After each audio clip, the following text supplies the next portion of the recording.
Teens lose their lives in car crashes every year across the country, but one father who's experienced such devastating loss is determined to make a difference by helping teens become better drivers. 7 Action News reporter B.R.A.K.E.S tells us about his charity driving program that will make getting around Metro Detroit safer.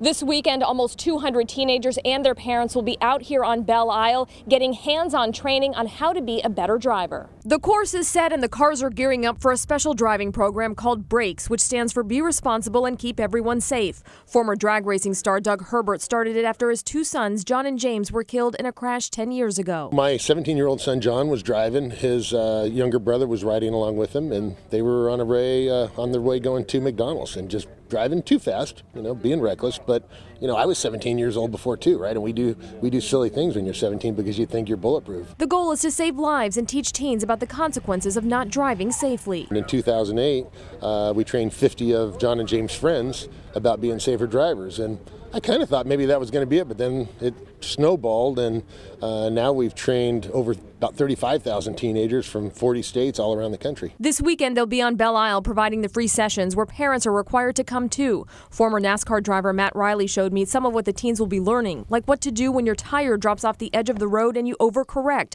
which could end in tragedy. Here we go. We'll get up to speed. This is where we drop the wheels off the edge of the road. So we make the kids get off to the side, and then we just tell them get off the gas and ease the car back up on the road and get it back under control. There's also a distracted driving course and lessons on how to handle a skid. Get your eyes looking down the road to where you want to go.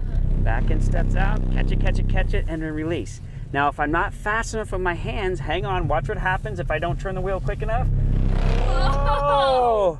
And now I'm looking back at traffic. That doesn't make me look comfortable, and I'm sitting in the middle of the street. Steve Kiefer, the Senior VP of Global Purchasing and Supply Chain at GM, lost his son Mitchell 2 years ago in a crash caused by a distracted driver. His two daughters went through the B.R.A.K.E.S program after that tragedy. And I think they're just much more aware and much safer drivers now because of it. Herbert says he wants to make sure his boys' lives are making a difference, and with this program, that's just what they're doing. We'll never really know how many teenagers that we've saved through this training, but I'm sure we've saved a few. If you want your teen to take part, there are still a few spots available for this weekend. We have a link on our website, WXYZ.com. I'm B.R.A.K.E.S, 7 Action News. Wow, what a fantastic program. If you want us to